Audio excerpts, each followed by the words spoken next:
Chlorine King here. Have you guys ever noticed just a random pipe sitting off the deck, or maybe even sometimes out the screen, and just wonder what it is? It's going to be one of two things. If it's going to be capped off, it's probably going to be a dead man's line, which is meant for, you know, draining out the water underneath the pool if you're going to drain the pool.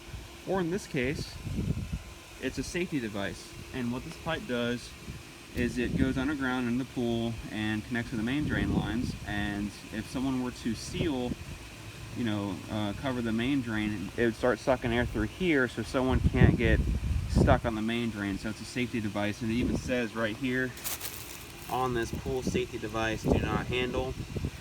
And another dead giveaway is that it curves down in an upside down U, and the reason why is so debris can't fall in it and possibly clog it and make it a safety issue versus a safety device.